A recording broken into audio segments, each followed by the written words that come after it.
225 демонстрация қоса беріңіздер, дауыстарыңызды асып.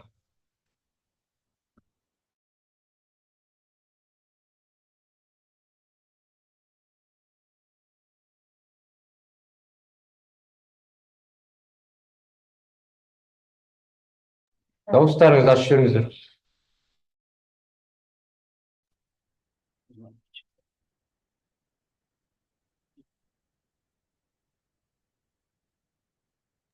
Бастай беріңіздер.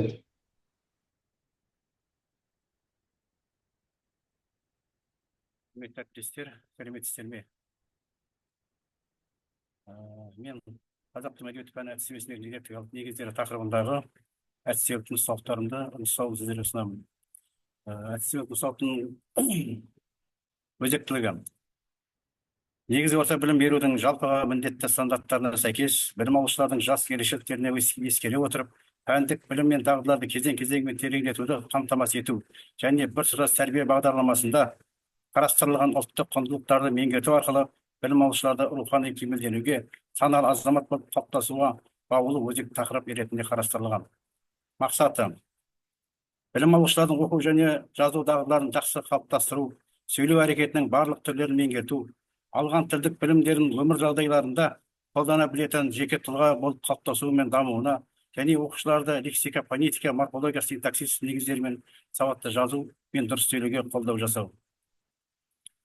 Міндеттері: білім алушыларға лексика, фонетика, морфология және синтаксис салалары бойынша терең білім беру, тілдік салалардың ерекшеліктерін меңгерту арқылы оқушылардың тілдік сауаттылығын арттыру, теориялық білімді тәжірибемен ұштастыруға бағытталған жаттығулар мен әдіс тәсілдерді ұсыну, білім алушылардың бойына адами құндылықтарды қалыптастыру, оқушыларды қатесіз жазуға, сауатты сөйлеуге дағдыландыру. Бұл әдістемелік нұсқаулықты пайдалану арқылы оқушылардың сөздік қоры кеңейеді, тілдік нормаларын меңгеру деңгейі артады. Синтаксис құрылымдары дұрыс қолдану дағдылары қалыптасады. Диктант жазу дағдылары жетілдіріліп, сауат жазуға дағдыланады. Түсіндірме бөлімінде бұл әдістемелік нұсқаулық қазақ тілі мен әдебиетін оқытуда тиімді әдіс тәсілдерді қолдану жолдарын қарастырады және мұғалімдерге көмекші құрал ретінде ұсынылып отыр. Әдістемелік нұсқаулық екі тараудан тұрады. Бірінші тарауда лексика, фонетика, морфология, синтаксис салалары қамтылған. Оқушылардың сөздік қорын байыту, шығармашылық қабілеттерін дамыту, тілдік нормаларды дұрыс қолдануға үйрету үшін лексика, фонетика, морфология, синтаксис салалары жүйелі түрде қарастырылып, оларды меңгертуді әдіс тәсілде ұсынылған. Әдістемелік нұсқаулықтағы материалдар қазақ тілінің құрылымдық ерекшеліктерін терең түсінуге көмектесіп қана қоймай, оны тәжірибеде қолдану жолдарында көрсетеді. Оқушылардың шығармашылық қабілеттерін дамытуға ықпал ететін тапсырмалар берілген. Сонымен қатар фонетика, морфология, синтаксис салалары мен нақты мысалдармен түсіндіріліп, сөйлеу мәдениетін қалыптастыруға бағытталған жаттығулар ұсынылған. Әдістемелік нұсқаулық қазақ тілі мен әдебиеті пәні мұғалімдеріне, болашақ педагогтерге арналған. Оқушылардың білім сапасын арттыруға, олардың пәнге деген қызығушылығын оятуға, шығармашылық әлеуетін дамытуға бағытталған. Бұл нұсқаулық тәжірибелік жұмыста маңызды көмекші құрал болмақ. Екінші тарауда диктанттарға түсініктеме берілген, диктант түрлері берілген, диктант мәтіндері қарастырылған. Қазіргі заманауи білім беруде оқушыларға диктант жаздыру қалыс қалып бере жатыр. Дәстүрлі диктант бір дағдыларды дамытқанымен, оқушылардың өз ойын еркін жеткізуіне, түрлі ақпаратты сараптауына, талдауына және қолдануына біршама қолжетімді емес деген ұғым қалыптасқан. Сондықтан мен әдістемелік құралымда диктант енгізіп отырмын. Өйткені диктант жаздыру оқушының жазылым дағдысын қалыптастырады. Мұғалім тарапынан диктант тексеріледі, грамматикалық пунктуациялық қателіктер ескертіледі. Оқушылар мәтінді мұқият тыңдап, сақ отыруға дағдыланады. Тез ойлап, тез шешім қабылдауға бейімделеді. Лайықты нәрсені талдауға және тыңдауға үйренеді. Қазақ тілі мен әдебиеті пәнінің әдістемесіндегі дидактикалық негіздері әдістемелік нұсқаулығында дәстүрлі диктанттардың шығармашылық бағыттары жетілдірілген. Қазіргі өлшемді диктант түрлері мен түрлері әдістемелік нұсқаулықта жан-жақты талданып, тиімділігі ашылып көрсетілген.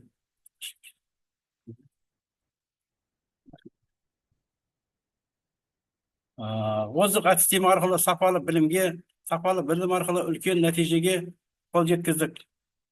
Қазақ тілі мен әдебиеті пәнінен әдістемесін дидактика негіздері әдістемелік нұсқаулығында берілген емле, ереже, тапсырма, диктанттар арқылы білім алушылардың тілдік дағдылары тиімді түрде қалыптасты.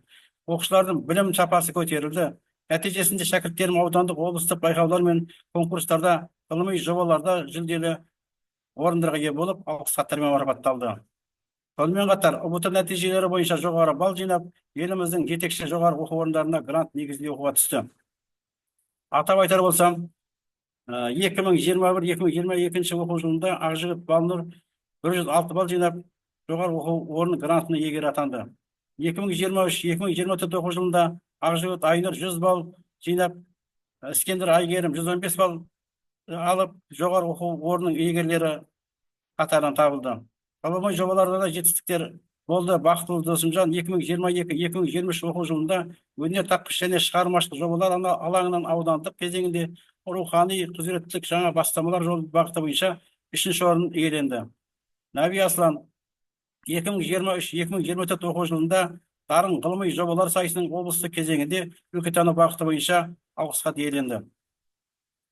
Әбжалиев Нұрбек 2024-2025 оқу жылында дарын ғылыми жобалар сайысының облыстық кезеңінде өлкетану бағыты бойынша 1-ші орын иеленді. Шығармашылық конкурстар нәтижесі бойынша да жеткен жетістіктеріміз бар.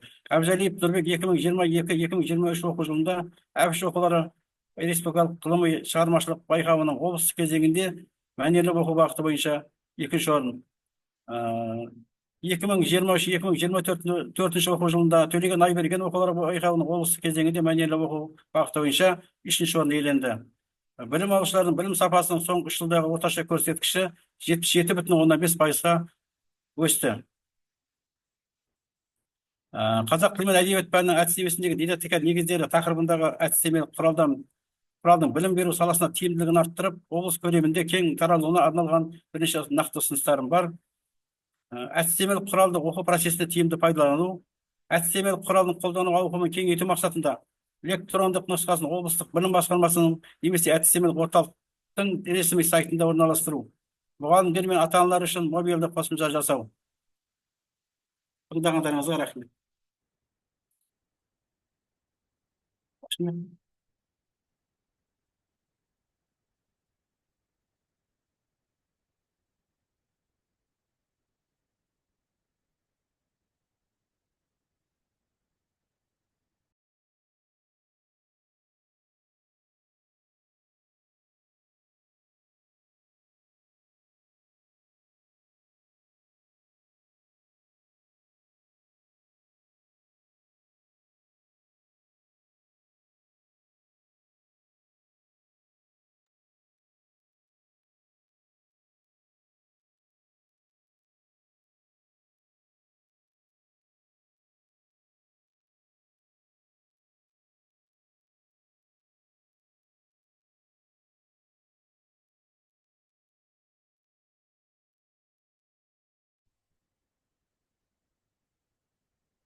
Сәлеметсіздер ме, құрметті әріптестер. Мен Қазалы ауданындағы нөмір 25-ші орта мектептің қазақ тілі мен әдебиет пәнінің мұғалімі Жадиева Кенжегүл Жәниетқызы. Менің бүгінгі алып келіп отырған авторлық бағдарламамның тақырыбы эссе, оның түрлері, бағалауға қойылатын талаптары, өлшемдері. 9 сыныпқа арналған элективті курс. Сағат саны 34. Бұл бүгінгі әкеліп отырған жұмысымның өзектілігі қазіргі білім беру жүйесінде эссе жазу дағдылары маңызды рөл атқарады. Бұл курс оқушылардың сыни ойлау қабілетін дамытуға, өз ойларын жүйелі әрі дәлелді түрде жеткізе білуге және тілдік сауаттылығын арттыруға көмектеседі. Білім беру жүйесінде эссе жазудың маңыздылығы. Қазіргі таңда эссе көптеген білім беру бағдарламасында негізгі жазба жұмыстарының бір ретінде қарастырылады. Эссе жазу арқылы оқушылар зерттеу, талдау және аргументативті дағдыларын жетілдіреді. Сыни және шығармашылық ойлауды дамыту. Эссе жазу логикалық ойлауды дамытып, белгілі бір тақырып бойынша құрылымды, дәлелді және жүйелі пікір қалыптастыруға үйретеді. Оқушылар өз көзқарастарын дәлелдей білу және оны нақты мысалдармен нығайту дағдыларын меңгереді. Шығармашылық эссе түрлері арқылы оқушылардың қиялы мен өзіндік ойлау қабілеті дамиды. Үшіншіден, академиялық және кәсіби құзыреттілікті арттыру, ойын анық, дәлелді және логикалық түрде жеткізе білу қабілеті, ал бұл дағды эссе жазу арқылы қалыптасады. Жазба мәдениетін және тілдік сауаттылықты жетілдіруде эссе жазу барысында орфографиялық, пунктуациялық және стилистикалық сауаттылықтары артады. Курстың мақсаты: бұл курс білім алушыларға эссе жазу дағдыларын меңгерту, эссенің түрлерін ажырата білу, логикалық және шығармашылық ойлау қабілеттерін дамыту, сондай-ақ бағалау талаптары мен өлшемдерін түсіндіруді көздейді. Курстың міндеті: эссенің теориялық негіздерін меңгеру. Біріншіден, эссенің анықтамасын, құрылымын және ерекшеліктерін түсіндіреді. Эссе жанрын басқа жазба жұмыстарынан ажырату дағдыларын қалыптастыру. Эссенің түрлерін талдауда академиялық, шығармашылық, аргументативті, салыстырмалы және басқа да эссе түрлерінің ерекшеліктерін анықтайды, әртүрлі тақырыптарға эссе жазу тәсілдерін үйретеді. Эссе жазу дағдыларын қалыптастыру үшін ойды жүйелі жеткізу, логикалық құрылымды сақтау, аргументтер мен дәлелдерді дұрыс қолдану, тілдік және стилистикалық сауаттылықты дамыту. Ал осы бүгінгі бағдарлама бойынша берілген бағалау талаптары мен өлшемдерін түсіндіретін болсақ, эссені бағалау критерийлерімен таныстырады және өзін-өзі өзара бағалау әдістерін үйретеді. Практикалық тапсырмалар арқылы машықтандыру, тақырып бойынша эссе жазу тәжірибесін ұйымдастыру, жазылған жұмыстарды редакциялау және жетілдіру дағдыларын қалыптастыру. Авторлық бағдарламаның оқу тақырыптық мазмұны. Жалпы авторлық бағдарлама менің 5 тарауға бөлінді. Бірінші, эссе туралы жалпы түсінік 3 сағатта берілген. Екіншіден, эссе жазудың мақсаты мен маңызы 6 сағат берілген. Осы 6 сағатта эссе жазу туралы жан-жақты мәліметтер беріледі. Үшіншіден, эссе түрлері және техникасы, бұған 16 сағат берілген. Негізінен осы бағдарлама бойынша жан-жақты талдау жұмысы, жазу жұмысы осы 3-ші бөлім бойынша жүргізіледі. Төртіншіден, эссені бағалау талаптары, бұған 7 сағат беріледі. Осы бағалау талаптары кезеңінде балалар эссені қалай жазу керек және өздерінің жазған эсселеріне өздері бағалау, бірбірінің эссесіне бағалау жұмыстарын осы кезеңде жүргізіп отырады және шындыққа көзі жетеді. Соңғы қорытынды кезеңіне 2 сағат берілген. Бұл жұмысынан күтілетін нәтижелер: білім алушылар эссенің анықтамасын, құрылымын және ерекшеліктерін толық түсінеді. Екіншіден, эссенің негізгі түрлерін ажыратып, олардың ерекшеліктерін біледі. Әртүрлі стильдегі эсселерді сауатты және жүйелі жаза алады. Бұдан кейін эсседе ойды нақты, дәлелдермен және логикалық ретпен жеткізуді меңгереді. Бұдан соң грамматикалық, орфографиялық және пунктуациялық сауаттылықтарын дамытады. Бағалау талаптары мен өлшемдерін түсініп, эссені өз бетінше және өзара бағалай алады. Эссе жазу арқылы шығармашылық және аналитикалық ойлау қабілеттерін дамытады. Осы жұмысым бойынша мен біраздан бері осы бағдарлама бойынша, бағдарламаның тақырыбы бойынша жұмыстар жүргізіп келе жатырмын. Осы жұмыстарымның нәтижесі бүгінгі таңда көрініс тауып отыр. Оқушыларым осы эссе жазу кезеңінде, бұл жалпы эссе осы білім саласының түрлі жағдайларында эссе жазу бізде қазір көптеп қолданылуда. Бұл өте қажет, бүгінгі таңдағы қажет тақырыптардың бірі болып отыр. Осыған байланысты мен жұмыс жасау барысында оқушыларым бірнеше жетістіктерге жетті деп айтуыма болады. Эссе жазу пәндік олимпиада кезеңінде міндетті түрде кездеседі және одан да басқа тақырыптық түрлі эсселер сайыстары жүргізіліп отырады. Осыған байланысты оқушыларының аудандық, облыстық деңгейдегі жетістіктері мына жерде көрсетіліп тұр. Бірінші дәрежелі диплом алған жетістіктері бар. Осындай бірнеше аудан және облыстық жетістіктері көрініп тұр. Және сонымен қатар мектеп бітірушілер өзі осы қазақ тілі мен әдебиеті пәнін таңдай отырып, грант иегерлері атанып отырған оқушыларым да бар. Бұл алдыңғы жылғы мектеп бітірген оқушыларым Тойбазарқызы Ақмарал мен Жылқайдарова Үміт деген оқушыларым бүгінгі таңда қазақ тілі мен әдебиеті пәнінің мұғалімі болу алдына мақсатын қойып, грантта жоғары оқу орнында оқып жатыр. Назар қойып тыңдағандарыңызға көп рахмет.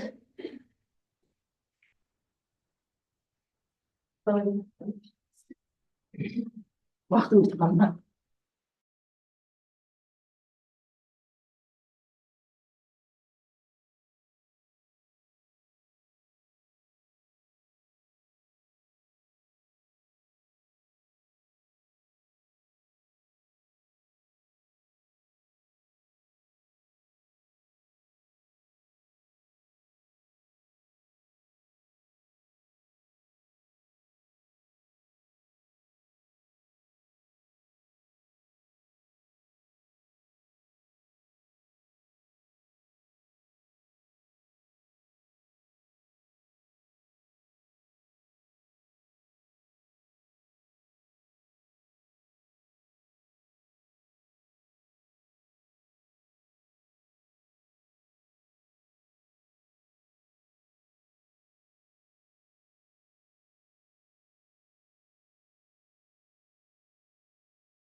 Бағдарламаның мақсаты білім алушылардың ой өрісін кеңейтуге, мұқият оқу дағдыларын дамытып, өз ойын еркін жеткізуге, қорытынды аттестаттауға дайындауға бағытталған. Оқушының оқу жағдайларын шешуде әрекет ету әдістерін, тәсілдерін, білігін, бұрын меңгерген білімін, дағдыларын қолдануға үйрету. Ал бағдарламаның міндеттері күнделікті тұрмыста, әлеуметтік ортада қазақ тілінде қарым-қатынас жасауға үйрету, қазақ тілінде сауатты жазуға төселдіру. Оқылым мәтіні бойынша өз сөзімен ойын, перифраз жасауда сауаттылығын арттыру. Берілген сұрақтарды дұрыс түсініп, тұжырым жасау қабілетін арттыру. Толық жауап беруге төселдіру.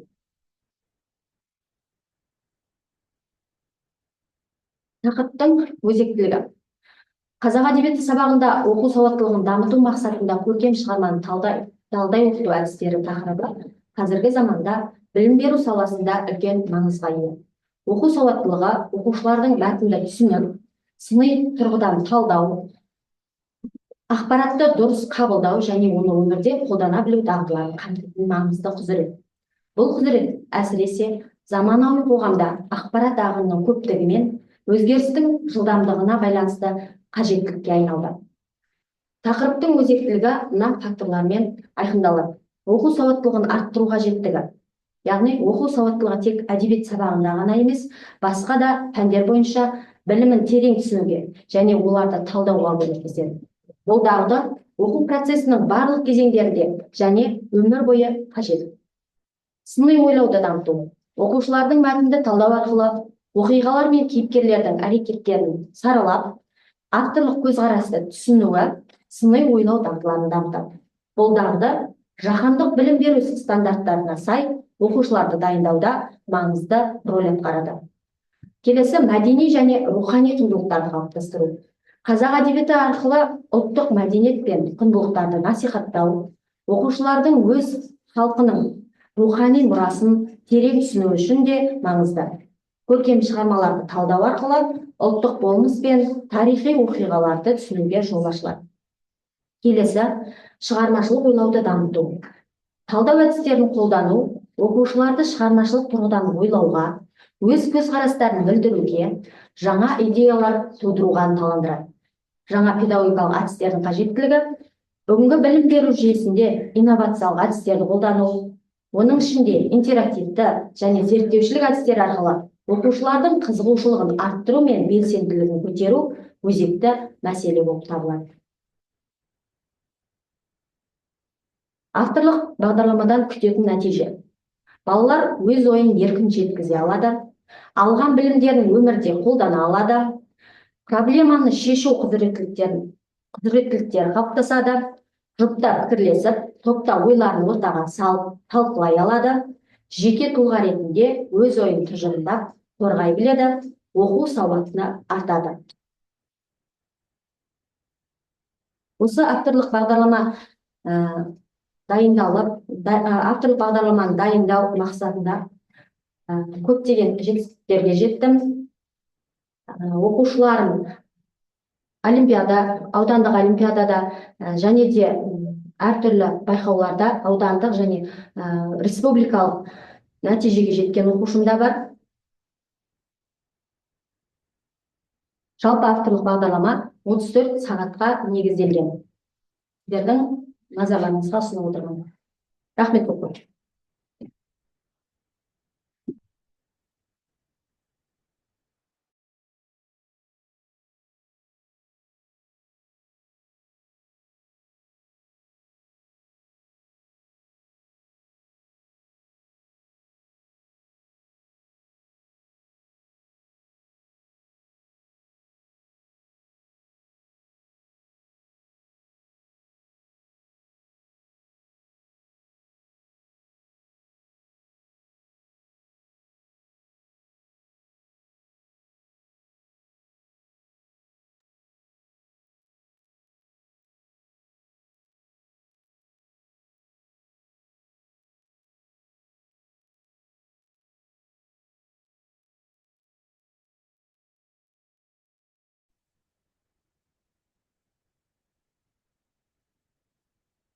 Сәлеметсіздер ме, құрметті әріптестер. Мен 190 орта мектептің қазақ тілі әдебиет пәні мұғалімі Үмбетәлі Айгүл Ақтасқызыбылым.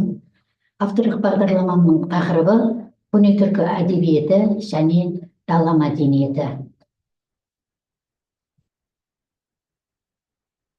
Бағдарламаның мақсаты әлемнің басқа халықтары секілді қазақ халқы да ежелгі дәуірден қалыптасып, дүниежүзілік әдебиет пен мәдениеттің дамуына өзіндік үлес қосып келе жатқанын, әлемдік әдебиетте өзіндік орын алатынын ұғындыру. Оқушыларды сан ғасырлар бойы сақтап келген халқымыздың асыл мұраларымен сусындату. Бағдарлама міндеттері көне түркі әдебиетінің қазақ әдебиетінде алатын орнын анықтау, көне түркі әдебиеті шығармаларының зерттеушілеріне шолу жүргізу және мектепте көне түркі әдебиетіне байланысты шығармаларды оқытудың тиімділіктерін іздестіру. Енді бағдарламаның маңыздылығына тоқталатын болсам, бұл бағдарлама 9 сыныпқа арналған көне түркі әдебиеті және дала өркениеті факультативті сабақ. 6-8 ғасырларда тасқа қашап жазылған дастандардан бастап, қазақ хандығы құрылған кезеңге, яғни 15 ғасырға дейінгі түркі тілдес халықтардың бәріне ортақ болған әдеби мұраларын жан-жақты қамтиды. Сондай-ақ мұнда көне түркі тілінде жазылған көркем шығармалардың қазақ әдебиеті тарихынан алатын орны, өзіндік ерекшеліктері, тәрбиелік және әлеуметтік мәні жүйелі түрде баяндалады. Және сонымен қатар тарихи бейнелерге де талдау жүргізіледі. Бағдарламаның өзектілігі. Бұл бағдарламада балалардың жас ерекшелігіне қарай көне жазба ескерткіштерімізден, яғни сақтардың, ғұндардың, батырлық дастандары, түрік қағанаты дәуіріндегі жәдігерлерді, Орхон жазба ескерткіштері, Күлтегін, Білге қаған, Қорқыт жырларын, ислам дәуіріндегі дала өркениетінің ғұламалары Әл-Фараби, Ахмет Яссауи, Махмуд Қашқари, Жүсіп Баласағұн және Ахмет Евнихидің еңбектері қамтылған. Олардың өмір жолымен, шығармаларымен тереңірек танысуға, еңбектерінде қаралған қоғамдық мәселелер мен тақырыптарды талқылауға, ғұламалар қалдырған дәстүрді жалғастырушы басқа да ақындардың шығармаларындағы ұқсастықтарды таба білуге, олардың үндестігін түсіне алуға жағдай жасалған. Бағдарлама нәтижесінде күтілетін нәтижелер, яғни сөз өнерінің бастау арналарына ден қояды, оқушылардың өзіндік көзқарасы қалыптасады, дүниетанымы кеңейеді, ой өрісі дамиды, көркем әдебиеттің адам өміріне әсерін ұғынады, рухани тәрбие алады, көркем әдебиет оқуға деген қызығушылығы оянады, оқырман мәдениеті қалыптасады, және сонымен қатар рухани бай, мәдениетті, имандылық тәрбиесін бойына сіңіреді, жан-жақты білікті жеке тұлға болып қалыптасады. Бағдарлама мазмұны мен құрылымы негізінен бұл бағдарлама 9-шы сынып оқушыларына арналған, аптасына 1 сағат, жылына 34 сағат, сонымен қатар 6 бөлімді қамтиды. Бағдарламаға сәйкес жоспары құрылған, күнтізбелік жоспарға сәйкес қысқа мерзімді жоспарлар дайындалған. Назарларыңызға рахмет.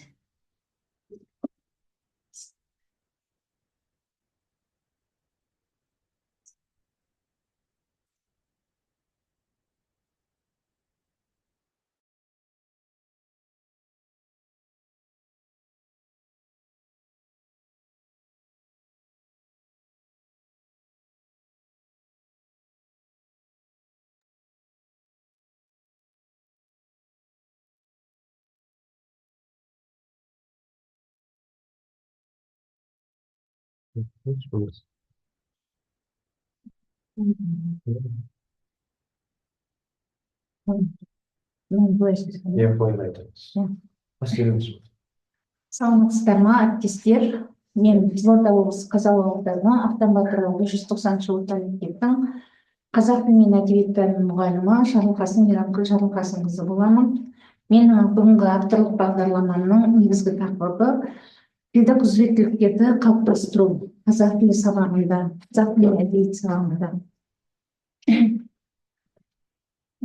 Негізгі бағдарламаның басты мақсаты оқушылардың тілдік құзыреттіліктерін тілдің функционалды сауаттылығы, функционалды, коммуникативті және мәдени аспектілері бойынша толыққанды қамтамасыз ету.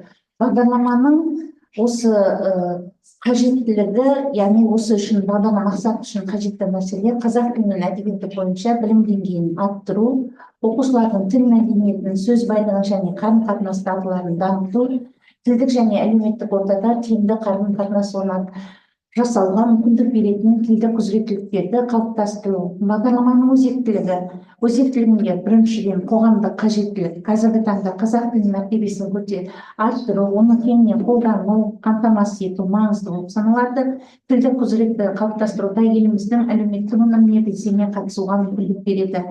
Яғни жастардың тілдік дағдылары, оқушылардың тілдік құзыреттілігі қоғамдағы түрлі мәселелерді шешуде, әсіресе білім алу және жұмыс орнында табысты болуда маңызды рөл атқарады.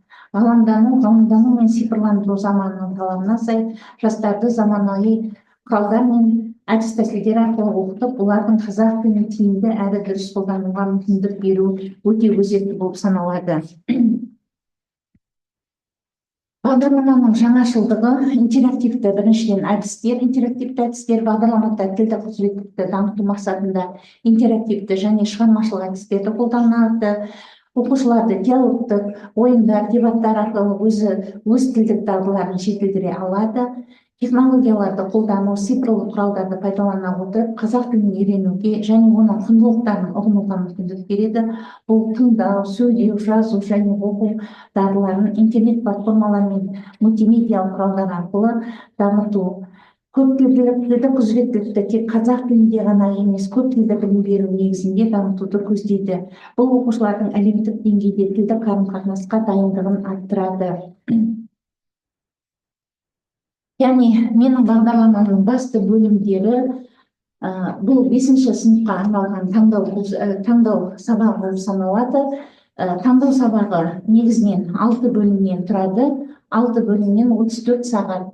Бұнда бірінші бөлімде қазақ отбасылары мақсатында қазақ отбасыларының тарихи мен құндылықтарын зерттеу, ұлттық тәрбие мен салт-дәстүрді жастар арасында насихаттау, өзектілік қазақ отбасының әлеуметтік, мәдени және тәрбие жүйесінің ерекшеліктерін көрсету, оны қазіргі заман талаптарымен үндестіру, отбасы ұлттық құндылықтар мен тәрбиенің негіздерінің бастауы болып саналады. Екінші, менің мектебім, яғни бөлімім мектептерде мақсаты ұлттық құндылықтарды сақтай отырып білім беру мен тәрбиелеудің жаңа әдіс тәсілдерін енгізу, жастардың ұлттық санасын қалыптастыру, қазақ тілі мен мәдениетін терең меңгеруге мүмкіндік беру, мектеп оқушыларының ұлттық рухта тәрбиелеу. Табиғатты қорғайық бөлімінде Қазақстанның табиғат байлығын сақтау мен қорғау, экологиялық тәрбие беру, қоршаған ортаның ластануы мен табиғи ресурстардың азаюына алаңдаушылық тудырып, жастарды табиғатты қорғау ісіне шақыру. Экология мен табиғатқа деген қамқорлық бүгінгі күннің басты мақсаттарының міндеттерінің бірі болып саналады. Яғни қазақтың мақтанышы бөлімінде қазақ халқының тарихи тұлғалары мен мәдени мұрасын дәріптеу, ұлттық мақтаныш сезімін қалыптастырып, қазақтың ұлы тұлғаларын жастарға, әрбір қазақ баласына өзінің тарихи мұрасы мен елінің мақтанышына құрметпен қарау қажет. Ақын жазушылар, қазақ әдебиетінің дамуы мен ақын жазушылардың шығармашылығын зерттеу, әдебиет арқылы жастарды рухани байлығын арттыру. Менің Қазақстанның бөлімінде Қазақстанның тарихы, мәдениеті, географиясы мен экономикасын түсіндіру, Қазақстанға деген сүйіспеншілік пен мақтаныш сезімін арттыру, қазақ елінің бүгінгі жетістіктері мен келешегіне деген сенімділік қалыптастыру. Бұл осы 6 бөлімге сай қысқа мерзімді жоспарлар жасалған. Осы бағдарламада негізгі күтілетін нәтижем жалпы тілдік құзыреттіліктің артуы, оқушылардың тілдік дағдылары тыңдау, сөйлеу, жазу, оқу қалыптасып, олардың тілдік және формада еркін сөйлеп жаза алатын болады. Тіл мәдениетінің деңгейі оқушылардың тілдің грамматикалық, лексикалық, стилистикалық нормаларын сақтай отырып дұрыс әрі мәнерлі сөйлеу дағдыларын меңгереді. Оқушылар тілдің грамматикалық, лексикалық, стилистикалық нормаларын сақтай отырып дұрыс әрі мәнерлі сөйлеу дағдыларын меңгереді. Оқушылар қазақ тілінің қолдану аясын кеңейту, өз өмірінде қоғамдық ортада қазақ тілін кеңінен қолдануға дағдыланады. Тілдік құзыреттілігі дамыған тұлғалар қоғамда ұлттық тілдің деңгейін көтеруге үлес қосады. Яғни бұл менің авторлық бағдарламам. Назар қойып тыңдағандарыңызға рахмет.